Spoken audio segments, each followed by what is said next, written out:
Your show will go live in 5 seconds. 4, 3, 2, 1.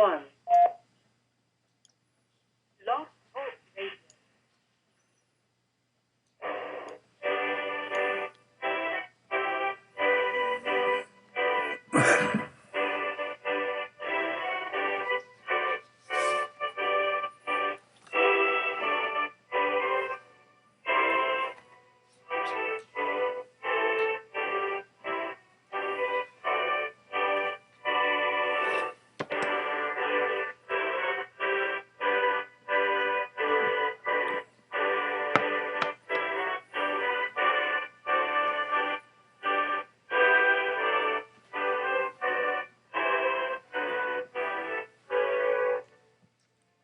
Boa noite, meus amigos. Estamos aqui de volta. Como sempre, começamos invocando a Santíssima Virgem Maria, o Santo Padre Pio de Pietrelcina, para que roguem a Deus que nenhuma injustiça se cometa nesse programa. Exatamente como eu havia anunciado em artigos que escrevi para o Diário do Comércio, neste programa, no artigo que escrevi para o Digesto Econômico da Associação Comercial de São Paulo, o novo governo egípcio nada tem a ver com democracia e um dos seus primeiros atos foi fuzilar, atirar contra monastérios cristãos, ferindo vários dos monges. Quer dizer que já começou. É exatamente isto o que o novo regime egípcio promete e já está executando. Essa história de democracia é uma estupidez fora do comum. Outro dia eu ouvi uma análise feita pelo Gerald Celente, que é um analista, aliás, ótimo aqui, tem feito há vários anos previsões acertadas, e ele fez uma análise que é interessante, mas só parcialmente verdadeira. Ele diz que a crise econômica mundial, fomentada inclusive por essa política de empréstimos americano, que já emprestou não, deu de graça trilhões para bancos, empresas, etc, etc. Isso aí está criando uma frustração mundial, porque as novas gerações recebem os seus diplomas universitários e não têm emprego. Tá certo? E ele diz que isso aí é uma das causas de descontentamento e, portanto, é uma espécie de revolução mundial que está explodindo. Bom, essa análise é só parcialmente verdadeira, porque a ideia que está subentendida é que todos os jovens têm um direito ao emprego universitário, o que é uma ideia intrinsecamente absurda. Na verdade, se você dizer que todos os jovens têm direito ao emprego universitário, é a mesma coisa dizer que toda a humanidade tem direito ao emprego universitário e ninguém vai fazer serviço braçal, ninguém vai limpar a rua, ninguém vai plantar, ninguém vai colher, ninguém vai trabalhar em fábrica, etc, etc. O problema com a sociedade moderna é justamente que ela é baseada numa fraude. Toda a sociedade moderna, a sociedade capitalista como a sociedade socialista, é baseada numa promessa de uma prosperidade sem fim, no qual todos serão libertos, vamos dizer, do trabalho, sobretudo do trabalho braçal, das formas de trabalho mais humildes, e todos serão doutores. Então, evidentemente, isso é fácil de prometer, mas é impossível de cumprir. Então, você tem uma situação, vamos dizer, que é permanente estímulo às explosões revolucionárias. Se você observar todos os movimentos revolucionários dos últimos 2 séculos, foi tudo feito por estudante, ou por intelectual, ou por aquilo que é chamado burocracia virtual. São aqueles camaradas que entram na carreira universitária, entram no estudo universitário, com a esperança de que o governo lhes dê um emprego. E depois não tem emprego. Então, vamos dizer, eles são treinados para ser burocratas, mas não tem lugar na burocracia. Então você sempre tem um excedente, e esse excedente, vamos dizer, é a pólvora, é a sementeira da revolução. E isto não vai terminar enquanto a civilização não entender que ser doutor não é um objetivo na vida. Não é uma coisa que todos possam aspirar. Né? Ser doutor não é um direito de maneira alguma. Né? Quer dizer, o ingresso na profissão intelectual não é um direito, é uma coisa que o sujeito tem que conquistar mediante provas cabais da sua capacidade. Agora você vai me dizer que todos esses moleques que estão gritando no Egito, ou em todo lugar, todos eles estão capacitados? Não, isso é um bando de incapazes, assim como aqui. Vamos dizer, essa greve de professores aí, exigindo a sindicalização obrigatória, isso é um bando de picareta. Né? O líder do negócio, até discursando, ele disse, em vez de dizer the state owe me não sei quantos dólares, ele diz the state owe me. Ele não sabe nem falar, é um analfabeto como o Dr. Emir Sader, o qual comentaremos daqui a pouco. Quer dizer, como é que um cara desse pode ser professor e ainda querer um salário maior? Quer dizer, as exigências que eles estão fazendo são absurdas, porque o dinheiro vai sair do bolso do contribuinte. Quer dizer, os caras que trabalham têm que pagar para esses filha da puta, para esses vigaristas, né? Olha, qualquer greve de professor é sempre injusta, porque o que os professores da presente geração estão fazendo com as crianças é absolutamente criminoso. Essas pessoas não só não deviam ser pagas, como deviam ser todos mandados para casa, né, dar uma vassoura para cada um para varrer chão, né, ou faz que nem em Cuba, manda o cara cortar cana, porra. Agora, então quer dizer, a análise do Celente, ela não se aplica muito ao caso egípcio.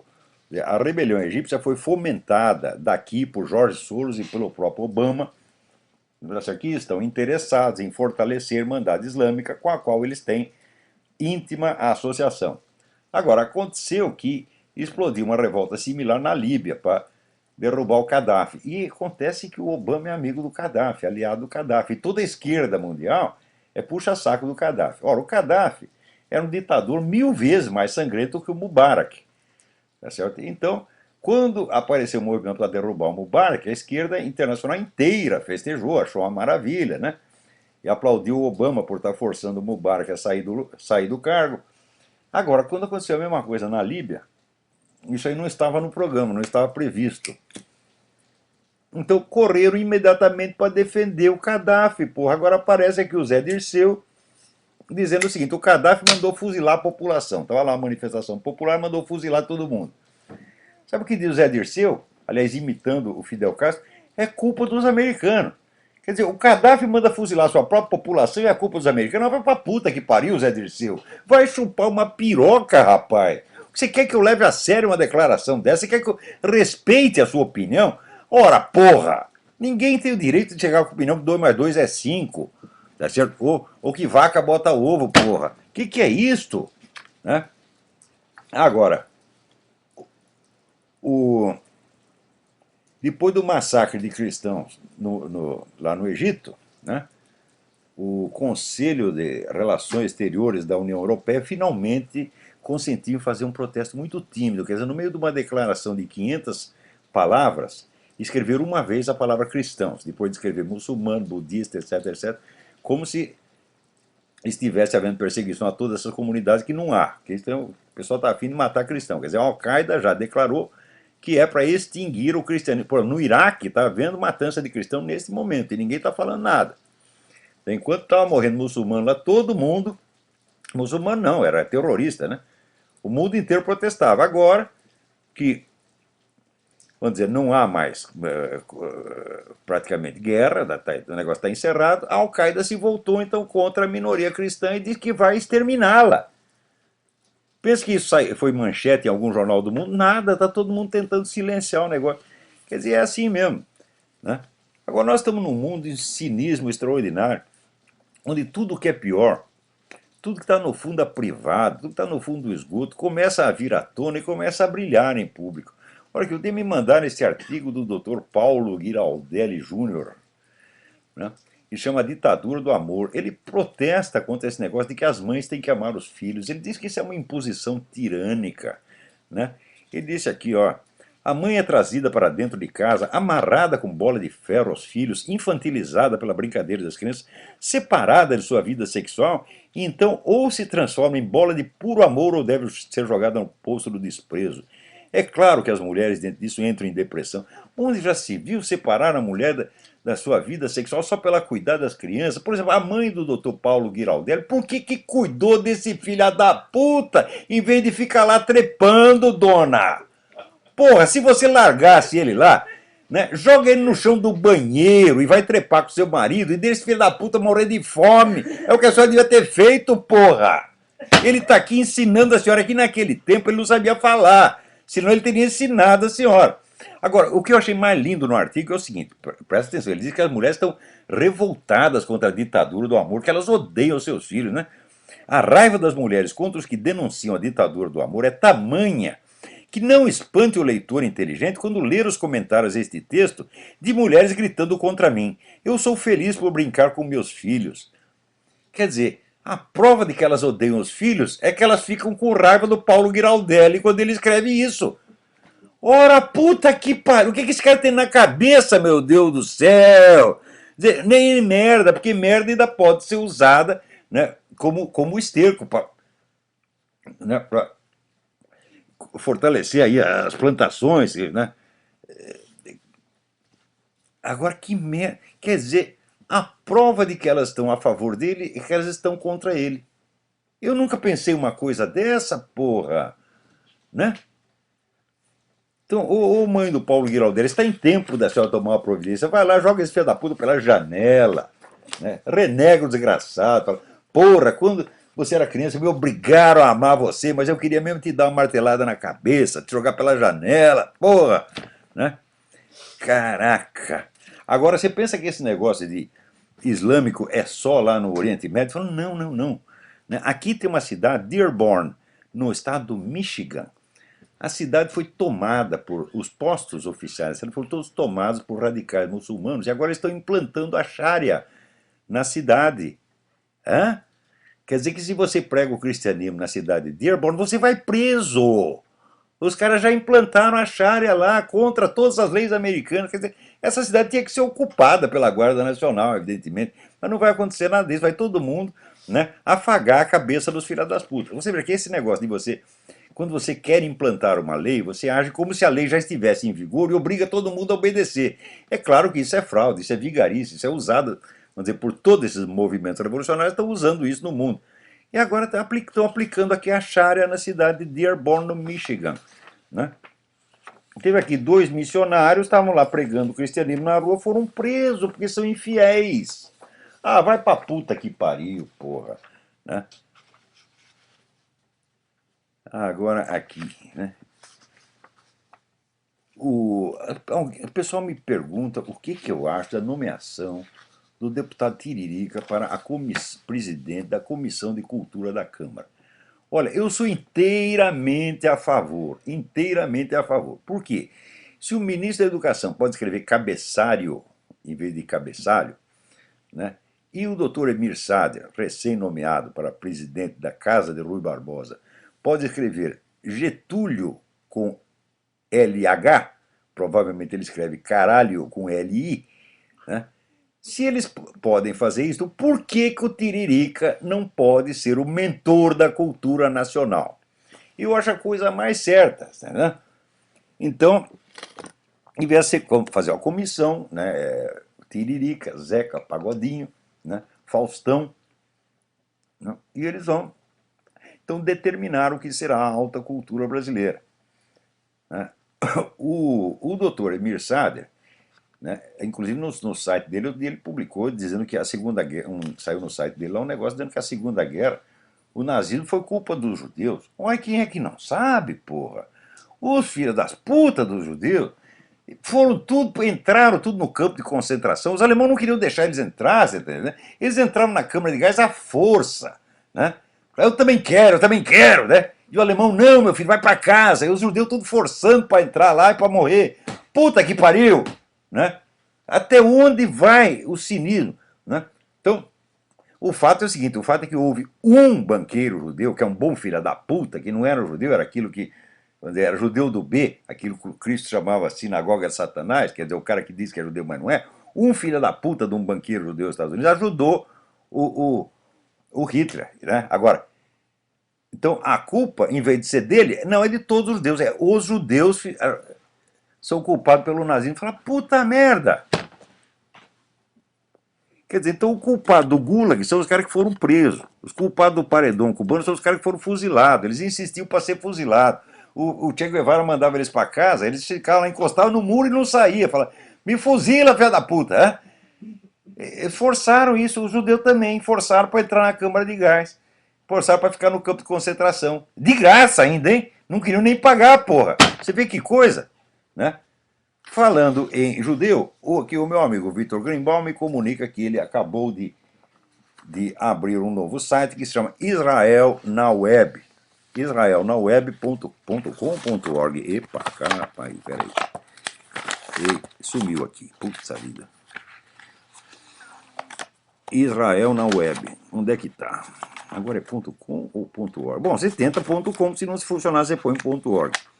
Israel na Web, que é, vamos dizer, para acompanhar essas notícias falsas que têm saído sobre Israel e desmentir tudo e restaurar a verdade. Olha, Israel é o país, Israel e os Estados Unidos são os países mais achincalhados, mais difamados, mais caluniados da paróquia. Eu pensando até a cara de pau de dizer que os judeus controlam a mídia. Ah, vai pra merda. Quer dizer, até quando a gente vai ter paciência com essas pessoas, né? Agora, voltando aqui ao negócio do, do Tiririca, eu acho o seguinte, agora falando sério, 30 anos atrás, a estupidez brasileira tinha graça, a gente fazia piada em cima, eu escrevi 2 livros fazendo piadas, os 2 volumes do Imbecil Coletivo, mas hoje em dia simplesmente perdeu a graça. A presença do Tiririca na presidência da Comissão de Cultura não é engraçado, é um negócio sinistro. Sinistro porque é a imposição estatal da estupidez obrigatória. Eles não estão fazendo isso por humor, eles não acham graça nisso, eu também não acho. Eu acho que isso é uma coisa sinistra e, sinceramente, eu acho que a instituição que fez isso, que é a Câmara dos Deputados, é uma instituição criminosa, que tinha que ser fechada e todos os seus membros mandados para a cadeia por causa disso aí. Porque isso aí é jogar dinheiro público pela janela. Vocês não têm nenhum direito nem de nomear o Tiririca para a presidência da Comissão de Cultura, nem de nomear esse bosta do Emir Sader para presidente da Casa Rui Barbosa, desonrando o homem que foi um clássico da língua portuguesa. E o camarada já chega lá dizendo, ah, nós temos que... Ele confessa que ele não sabe como funciona a Casa Rui Barbosa, que ele não sabe nada. Mas já diz, ah, nós vamos modificar tudo. Mas se você não sabe o que é, como é que sabe que vai modificar? Porque ele já chega lá, ele vai querer transformar aqui numa central de estudos lulistas. A cultura brasileira está sendo destruída para virar só máquina de propaganda do PT. Agora, que respeito merece essa Câmara dos Deputados? E que respeito merece o Senado? Certo está o ex-presidente Itamar Franco, que diz que no tempo da ditadura militar havia mais oposição no Senado do que hoje. Ele disse, hoje tem 4 pessoas que mandam no Senado, todo mundo diz amém. É isso aí, presidente. Eu sempre achei que o senhor é um homem honesto, sincero, gosto muito do senhor, nem sempre concordei com todas as suas atitudes políticas, mas, vamos dizer, da sua idoneidade, ninguém pode duvidar, tá certo? E agora, também não podemos duvidar da sua franqueza e sinceridade. O senhor falou a coisa certa. O Senado agora só serve para dizer amém, muito pior do que no tempo da ditadura. Digo mais ainda, hoje em dia existe mais controle da imprensa do que no tempo da ditadura. Inclusive porque o partido governante está cheio de colaboradores dentro da redação, coisa que a ditadura militar não tinha. Eu me lembro que, por exemplo, na empresa Folha de São Paulo, que tinha 5 ou 6 jornais, havia exatamente 3 jornalistas que eram a favor do governo militar. O resto era tudo de oposição.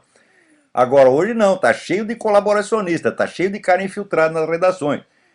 Quer dizer, policiando para que nada de muito comprometedor saia. Sai aquelas denúncias de corrupção, aquela coisa assim, mas coisa verdadeiramente séria, como, por exemplo, essa cumplicidade do PT com as Farc, que é a coisa mais provada da história da América Latina, provada com as próprias palavras deles, provada em discurso do Lula. Ah, isso aí não pode noticiar. Se você noticia, você coloca como hipótese. Você escreve uma matéria lá na página 15, bem escondidinha, dizendo, não, talvez há uma possibilidade. Como possibilidade, porra? Vocês não sabem o que é prova, desgraçado, né?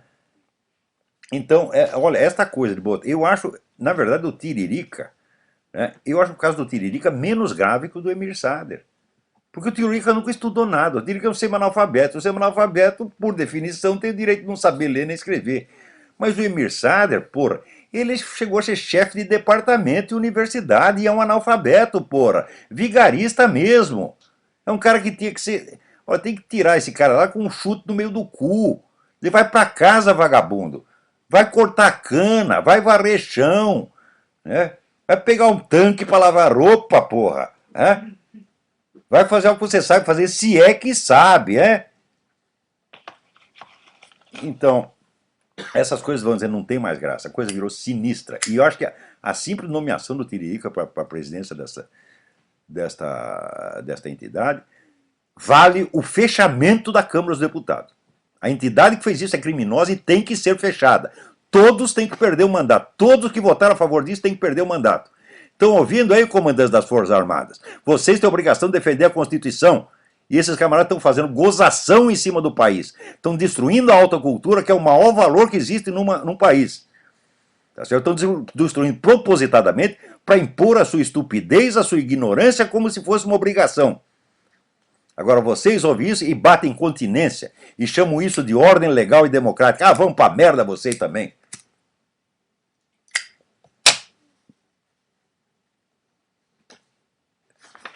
Agora, aqui, para você ver como é que é, estou falando de Força Armada, olha aqui. Minas Gerais tem lá o jornal Inconfidência, dirigido pelo meu amigo Coronel Migues. Coronel Migues, eu sempre quis dizer isso, você e a turma da Inconfidência são as melhores pessoas que tem nas Forças Armadas brasileiras. A honra das Forças Armadas depende inteiramente de vocês, porque vocês são realmente homens honrados, corajosos, sinceros, né? Nunca fizeram desonestidade nenhuma. Vocês fazem esse jornal, às vezes, tirando dinheiro do próprio bolso para fazer, né? Com grande sacrifício. Agora, aqui, a Poupex, que é lá com o negócio de poupança do Exército, retirou do jornal de Inconfidência o anúncio, né, que atingia efetivamente mais qualquer outro veículo de comunicação seu público-alvo. Retirou seu apoio ao jornal Inconfidência, cedendo a pressões daqueles que querem, hoje, de forma dissimulada, concretizar a tirania do amanhã. O que vocês da Poupex têm na cabeça, se é que tem cabeça, porra? Por que vocês ficam aí puxando o saco de traidor e de inimigo e traindo os seus amigos leais, os seus companheiros de farda, pessoas patriotas? Vocês não têm vergonha na sua cara, porra? Então, está aqui o editorial, o Jornal Inconfidência nada perdeu, ganhou imensa força para continuar na sua senda com maior credibilidade, maior apoio daqueles que acreditam num Brasil soberano, forte e independente, mais justo, mais democrático, traduzindo maior consciência do que significam liberdade e responsabilidade.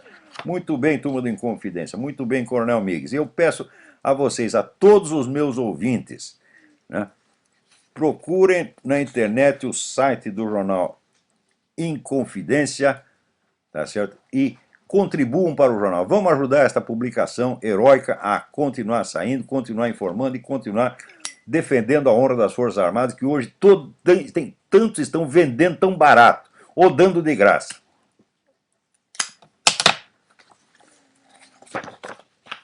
Outro apelo aqui. O pessoal lá do Fátima Crusade, Fátima Network, né, está promovendo uma campanha para muitas pessoas irem para Roma, vamos dizer, de 8 a 13 de maio, para exigir do Papa a consagração da Rússia ao Sagrado Coração de Maria, como Nossa Senhora exigiu em Fátima em 1917, dizendo que isso tinha que ser feito em 1960. Quer dizer que já passou meio século e o Papa está lá encebando. O que é isso? Então, olha, vocês que são católicos, vocês têm que cobrar isso do Papa. Tem que dizer para o Papa, como Santa Teresa dizia, seja homem, cumpra a sua obrigação, largue de ser frouxo. Tá, né? Isso não é desrespeito, não, porque a gente tem que respeitar o Papa, não pela, vamos dizer, pela sua individualidade humana, que é igual a qualquer um de nós, mas pelo seu cargo. Então, ele que honre o seu cargo, cumpra o seu dever. E se, mas daí vão matar o Papa. O Papa tá lá para ser morto mesmo. Se tiver que ser mártir, ele tem que ser, porra. O cara não tem 17 anos para ele ficar com dó. Você tá entendendo? É um velhinho, né? A expectativa de vida não é das maiores. Então, se matarem ele, vamos dizer, é um mártir, é uma honra, tá certo? Então, faça o que tem que fazer, Papa Benedito. Né? Então, olha aqui. De 8 a 13 de maio, né, vocês escrevam para The Fátima Network. The Fátima Network. Deixa eu ver se eu tenho um endereço eletrônico aqui, mas é thefatimacenter.com. thefatimacenter.com. O custo total da viagem vai sair $1.350 por pessoa. Você economizando aí uns $300 por mês, você consegue ir. Aqueles que têm dinheiro, por favor, vão. Isso aí precisa muita gente lá para fazer muito barulho, para o Papa sentir a força do apelo da consciência católica. Tá certo? Nós queremos obedecer o que nos foi ordenado por Nossa Senhora. Tá certo? Nós, com todos os nossos pecados, com todos os nossos vícios, com todos os nossos erros, nós fazemos o que é possível. E o Papa também tem que fazer o que é possível. Não vai dizer que não é possível você convocar os bispos para fazer uma cerimônia, um ritual. Quanto tempo leva para você convocar todos os bispos? Por internet. Por internet leva 10 minutos. Você tem a lista pronta, convoca, dia tal, número tal. todo mundo na consagração da Rússia ao Sagrado Coração de Maria. Isso pode mudar a história da humanidade. Tudo o que Nossa Senhora disse ali em Fátima já se verificou, já está mais que provado que é verdade, né?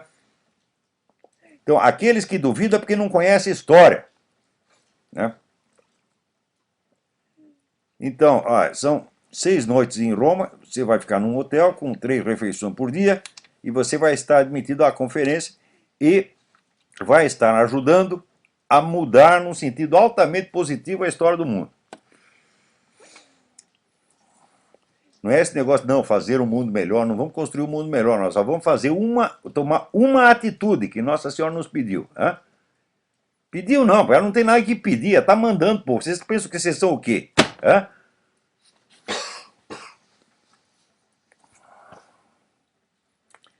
Agora aqui, a minha queridíssima amiga Marília Tavares me escreve uma mensagem dizendo o seguinte: depois da morte do filho dela, ela se aproximou muito da igreja, hoje é uma católica praticante, mas ao mesmo tempo ela trabalha com o negócio de astrologia, cristais, essa coisa toda. Ela está com vamos dizer, um drama de consciência. Embora seja um problema pessoal, é um problema que muitas pessoas têm e por isso mesmo ela pede para eu comentar. Então, aqui, Marília, é o seguinte: não se deixe impressionar por palavras de ignorantes. Todos estes assuntos, que são ditos esotéricos, todos eles devem ser estudados. O que você não pode fazer é dar a eles, vamos dizer, o sentido de uma coisa religiosa que se sobrepõe à doutrina da igreja. Ao contrário, você tem que ler Santo Tomás de Aquino. Santo Tomás de Aquino explicou tudo a esse respeito na Suma contra os Gentios, todo o pensamento que é a verdadeira doutrina da igreja a respeito disso, no livro A Suma contra os Gentios e no Tratado sobre as Forças Sutis da Natureza. Não há mistério cósmico que esteja proibido de você estudar e, se possível, desenvolver técnicas que possam ajudar a humanidade. Não tenha problemas de consciência, tá certo? Que são alimentados por ignorantes que se metem a passar pito nos outros de coisa que eles não sabem. Não sabem. Você vê, uma vez,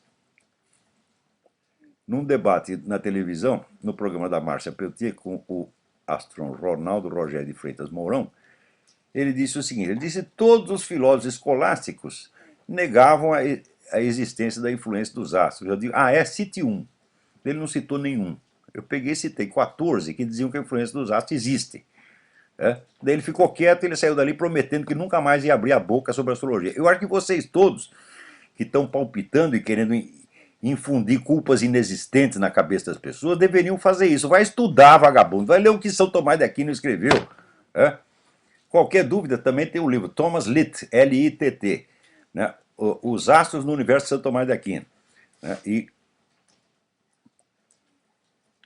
também tem o livro do Paul Schwarznacht, A Influência dos Astros segundo São Tomás de Aquino, e tem o próprio texto original da Suma contra os Gentios e o Tratado sobre as Forças Sutis da Natureza. Então, não esquenta a cabeça, Maria. Tudo isso que você está estudando não tem nada de religioso, esses são apenas fenômenos esquisitos da natureza, pô. Não tem implicação religiosa nenhuma. Vai em frente, continua estudando, vai com boa intenção, mas estuda o que eu estou te falando. Vai estudar o São Tomás de Aquino, porque quem vai responder não é eu, é São Tomás de Aquino.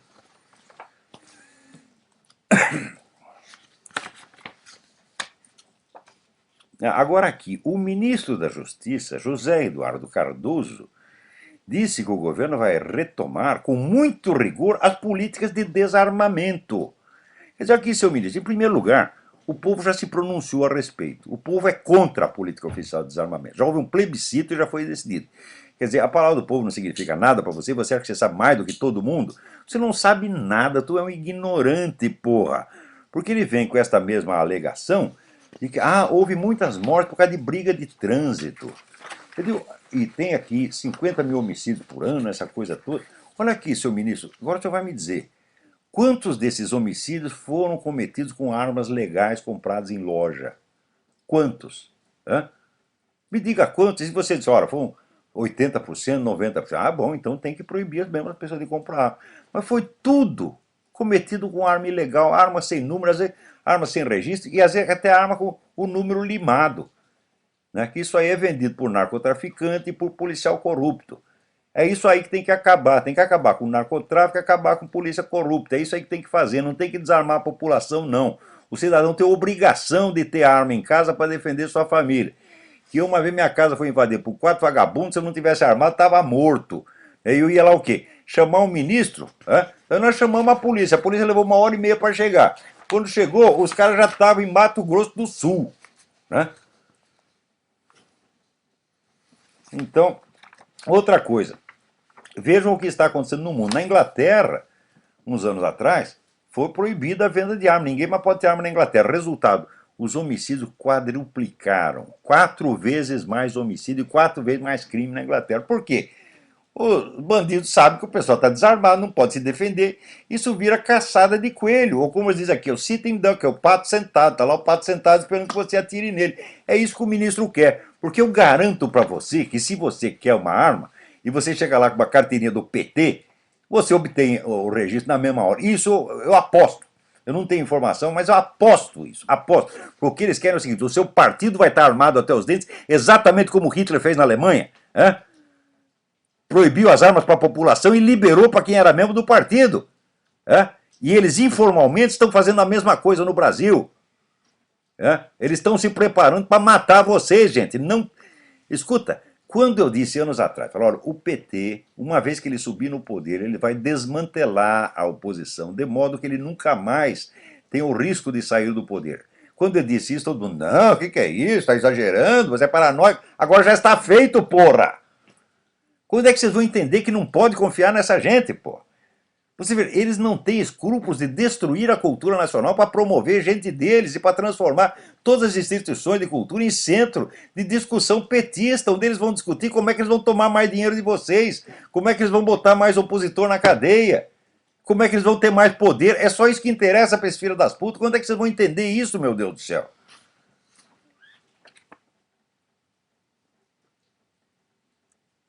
Olha aqui, inclusive esse negócio de que são mortes por causa de briga de trânsito, por causa de motivos fúteis, etc. O que o ministro está dizendo é o seguinte, é que a população brasileira é constituída de assassinos e não pode ter arma. Agora, houve alguma verificação independente dessa estatística? Não. É o próprio órgão que quer tomar suas armas que inventa não sei o quê. Daí ele ainda diz o seguinte, que houve uma diminuição nas estatísticas de homicídio de 2004 a 2005, ele atribui essa diminuição aos efeitos da campanha deflagrada em 2004 para devolver arma. Devolver por quê? Você deu arma para alguém, ou Zé Eduardo? Você me deu alguma arma para eu te devolver? O uso da palavra devolução já é uma fraude monstruosa. O juiz não está devolvendo, está dando as armas para vocês. O que vocês vão fazer? As armas que não prestam, vocês jogam fora. Aquelas que prestam vão ser recicladas, vão ser vendidas para bandido de novo. Quem é que não sabe o que é isso, porra? Você sabe perfeitamente o que é isso. Agora, você quer que os bandidos estejam armados. Por quê? Porque os bandidos, dessa turma de Comando Vermelho, PCC, etc., é tudo aliado. Aliado das Farc, que é aliado seu. É isso que vocês querem. Vocês querem criar uma força invencível. Vão desmantelando as Forças Armadas, cortando. A Dilma já cortou o orçamento das Forças Armadas. Tá vendo os bandos de puxa-saco fardado? Votaram na mulher para isto. Agora, vocês já viraram tudo, vocês estão tudo masoquista. Quando aquela piroca de um rinoceronte entra no seu cu, você agradece. Fala, muito obrigado pela gentileza de me enrabar. Faça de novo no ano que vem. Puta que pariu. Peraí, tem alguém na linha. Alô, quem é? Alô, professor Olavo? Eu? Oi, boa noite. Marcelo Dornelas aqui, do município da Serra Grande Vitória de Santos. Marcelo, tudo bem? Tudo bem. Gostaria que o senhor, professor, fizesse um paralelo entre Carlos Lacerda, Roberto Campos e Ademar de Barros. Eu vi a sua mensagem aqui, já estava até separado aqui para eu responder. E se eu podia também saber se havia alguma rixa entre eles e por quê, né? Houve várias. Eram 3 tipos extraordinários que nunca mais aparecerão na política brasileira. O Roberto Campos é um cara que começou, ele foi ministro do João Goulart, ele era nacional desenvolvimentista, estatista, como todo mundo. Mas um dia ele viu a luz e percebeu que essa economia estatal não funcionava. E daí começou a escrever o contrário, o pessoal ficou morrendo de raiva dele. E era um homem, o Roberto Campos foi meu amigo, era um sujeito divertidíssimo, uma pessoa de bom coração, sempre me pareceu um homem muito simples, muito, muito sincero em tudo que dizia. E, vamos dizer, nós devemos a ele o começo das reformas econômicas, que resultaram no famoso milagre brasileiro, na época que o Brasil crescia 15%, a economia brasileira crescia 15% ao ano, e 30 ou 40 milhões de pessoas saíram da miséria e se integraram na economia. Veja, isso numa época a população brasileira era 3 vezes menor. E agora o Lula fica se gabando de que ele tirou 30 milhões de pessoas da miséria, mas ele tirou tomando dinheiro das pessoas, com dinheiro de imposto. Né? E essa turma, vamos dizer, os ministros da economia do governo militar, que foi o, o Roberto Campos, o próprio Delfim Neto, esse pessoal fez um trabalho magnífico, tá entendendo? E tirou a economia brasileira da merda. Né? Quanto ao velho Adhemar de Barros, o Adhemar de Barros era um político de origem getulista, portanto um estatista, mas ele era um tipo, vamos dizer, era um socialista anticomunista. Tá, né? O pessoal dizia que ele roubava pra caralho. Eu não sei se ele roubava, mas o fato é que encontraram lá um montão de dinheiro no cofre dele, mas não sabe se o dinheiro é roubado. Aquela que roubou foi a dona Dilma, que até hoje não explicou no que usou o dinheiro. Certamente comprou chiclete com 2 milhões de dólares. Né? Hoje equivaleria a 20 milhões de dólares.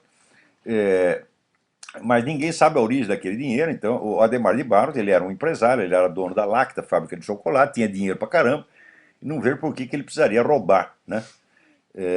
Mas diziam isso. Agora, o fato é que ele foi um grande governador de São Paulo. Ele fez o Hospital das Clínicas, ele fez a rodovia que vai para Santos, a Via Anchieta, fez uma par de coisas, quer dizer, é um grande realizador, é o famoso rouba mais faz, quer dizer, eu não sei se ele roubou, mas que ele fez, né?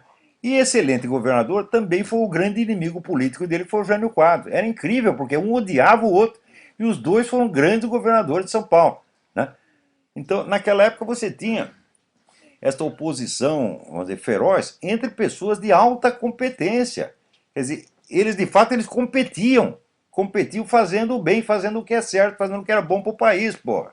Cada um com as suas ideias. Né? O Jânio era um conservador clássico, né?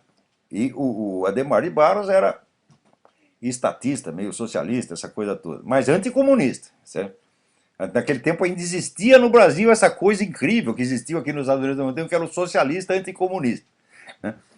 Quanto ao Carlos Lacerda também, olha, ele foi o melhor governador que o Rio de Janeiro já teve. Naquele tempo o Rio de Janeiro chamava Guanabara. Você vai lá naquela orla marítima maravilhosa do Rio de Janeiro, foi o Carlos Lacerda que fez tudo aquilo. Antigamente a praia era um negocinho exprimido, né? E toda hora era inundada, quer dizer, quando a maré subia, inundava a rua. O Carlos Lacerda fez um aterro, derrubou um morro, fez um aterro em toda a praia, chamou o Roberto Burle Marx para fazer aquele jardim maravilhoso, né? E fez do Rio de Janeiro essa maravilha que depois o Rio se tornou.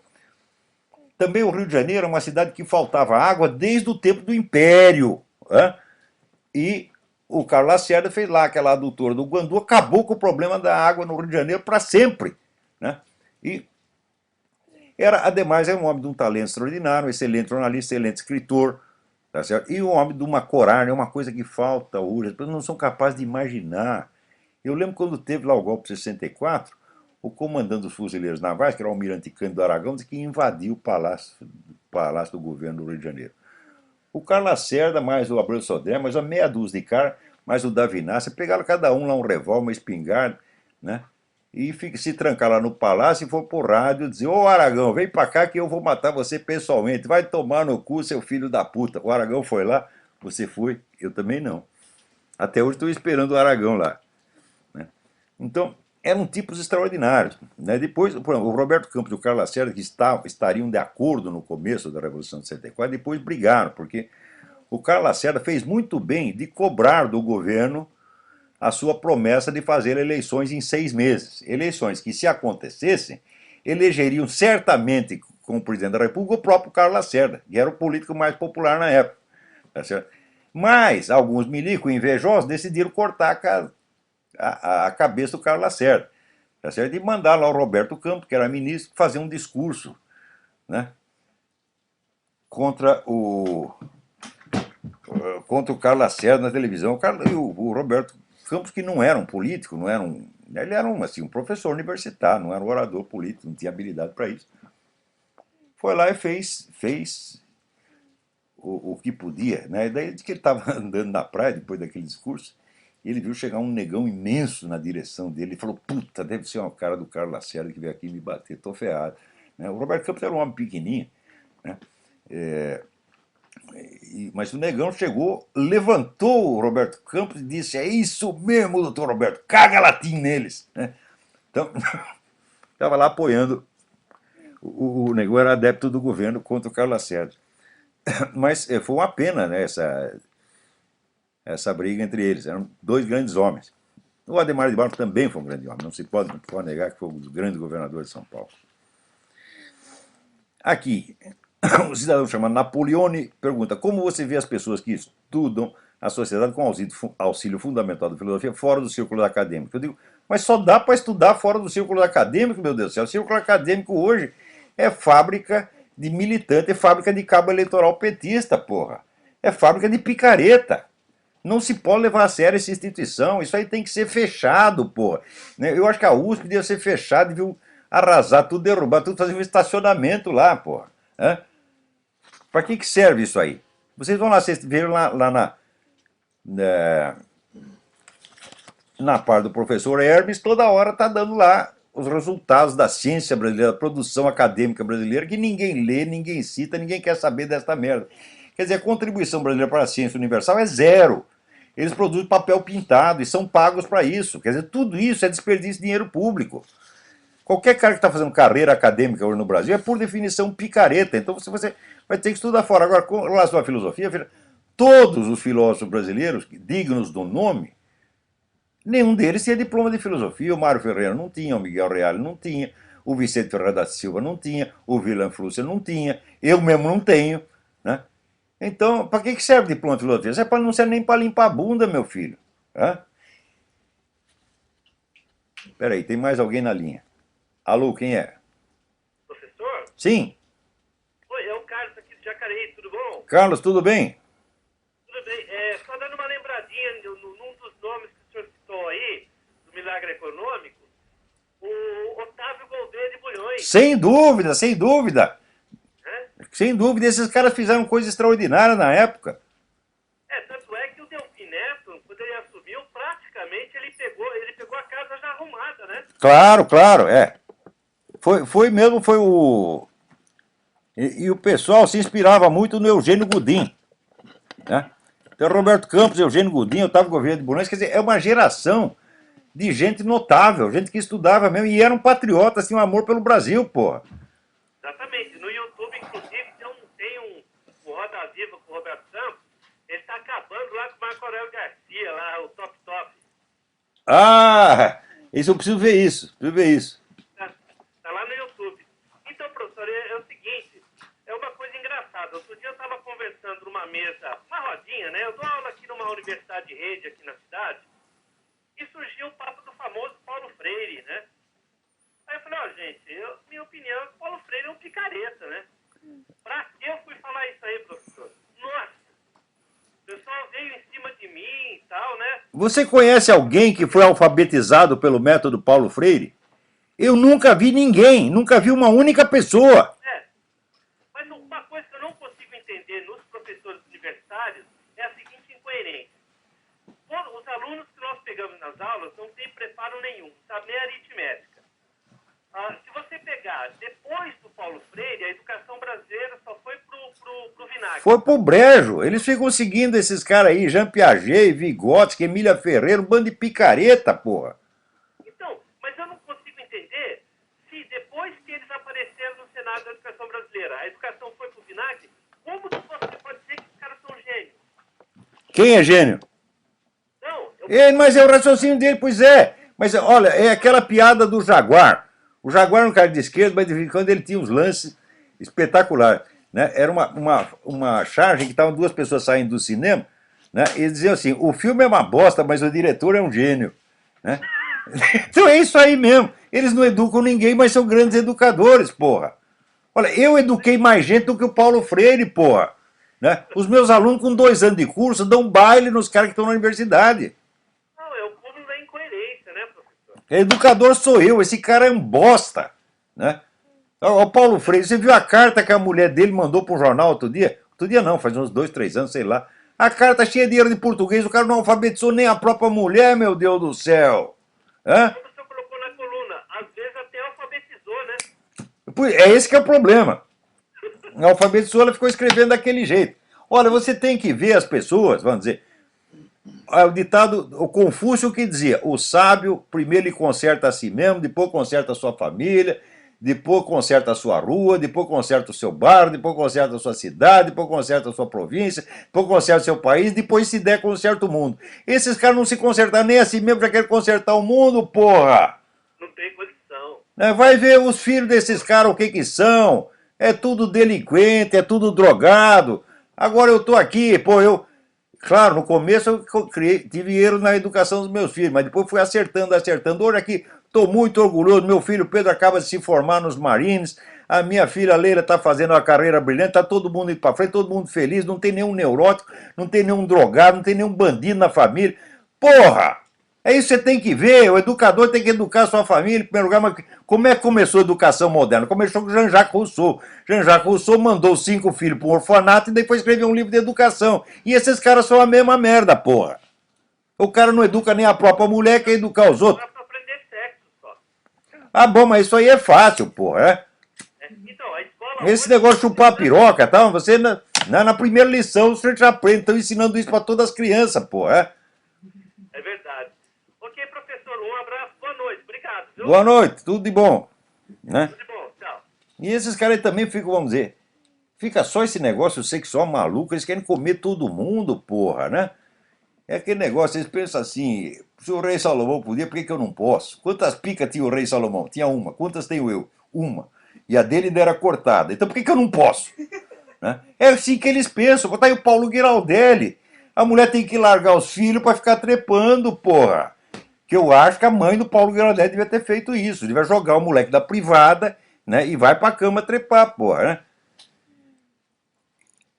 Agora, aqui alguém me diz o seguinte, aqui o Tiago Cadedo diz: gostaria que o senhor comentasse a respeito dos estudos de determinados investigadores de neurociência, como Eduardo Gianetti, que tenta desmascarar, entre aspas, a alma humana como se esta fosse apenas uma consequência fisiológica da projeção de neurônios. Então, olha, este é o pior tipo de veneno que existe, porque o Eduardo Gianetti é um cara que ele é liberal, teoricamente anticomunista e tal, mas, vamos dizer, é aquele sujeito ateu, antirreligioso, que concorda com o programa cultural da esquerda em tudo, e só discorda no ponto de vista da economia. Que, aliás, não é uma discordância, porque até os comunistas concordam que tem que ter livre empresa, então não há discordância nenhuma. Então é esta praga, vamos dizer, do liberalismo anticristão, isso aí acaba com a direita no mundo, né? Agora, para ver como as coisas não são assim, eu acabo de ver aqui um documentário. O documentário chama The Evidence for Heaven. Procurem isso aí, The Evidence for Heaven. Olha aqui, você www.grizzlyadams.tv. Grizzly, GRIZLYADAMS.tv. E procura lá o documentário The Evidence for Heaven. Quer dizer, o número de provas que existe que a vida consciente não para quando para a atividade cerebral é um negócio esmagador. E acabou de sair mais uma aqui, olha. Né, se puderem, leiam esse livro aqui. O autor chama-se Todd, T-O-D-D, Burpo, B-U-R-P-O. Né? O livro chama-se Heaven is for Real. É o pai que conta a experiência do filho dele. O Todd era um tampinha de 4 anos de idade, tá certo? Que teve lá um acidente, ficou clinicamente morto e voltou contando. Ele viu tudo que estava se passando em volta, ouviu o que os médicos estavam falando, e ainda teve, né, a experiência do céu, encontrou Jesus Cristo e assim por diante. Quer dizer, esses casos são em número impressionante, né? Agora, os relatos sobre a visão do céu podem até ser postos em dúvida, mas tem coisa que não pode. Por exemplo, a mulher que estava lá, clinicamente morta, ela se viu saindo do corpo, observava o seu próprio corpo na cama, os médicos em volta, e diz que saiu como que voando. E quando ela chegou no teto do hospital, ela viu no teto um sapato, um tênis vermelho. A coisa mais improvável. O que está um tênis vermelho fazendo no teto do hospital? E voltou e disse, olha, quando eu estava subindo eu vi isso. Daí o enfermeiro foi lá, tinha realmente o tênis vermelho, porra. Porque você quer maior evidência. Agora você vai dizer que isso é evidência anedótica? Não, vocês não sabem lógica, vocês não estudaram lógica.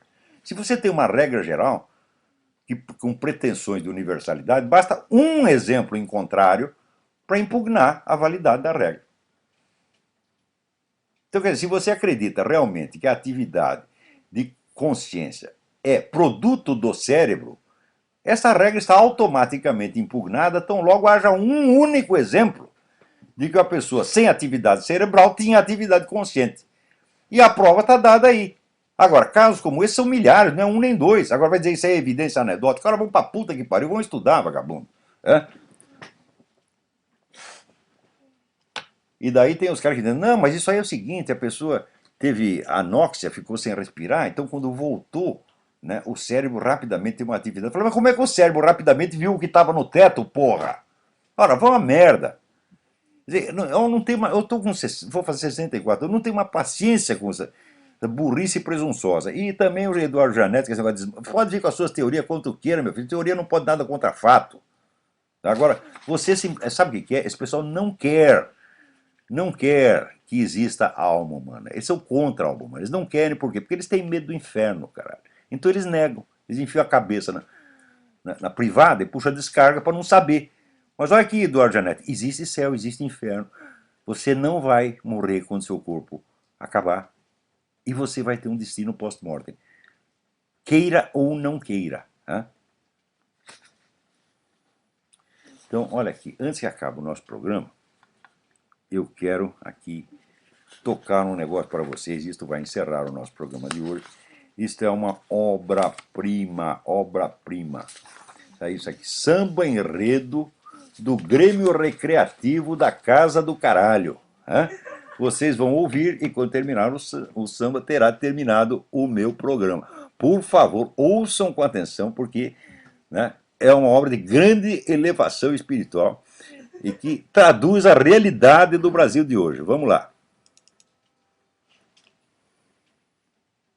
É barulheira de norte a sul. Eu Começar falei, do começo. puta. Peraí, deixa eu começar do começo aqui, peraí.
Então é isso aí. Vocês encontram esta gravação também no YouTube. Samba Enredo do Grêmio Recreativo da Casa do Caralho. Até a semana que vem. Muito obrigado.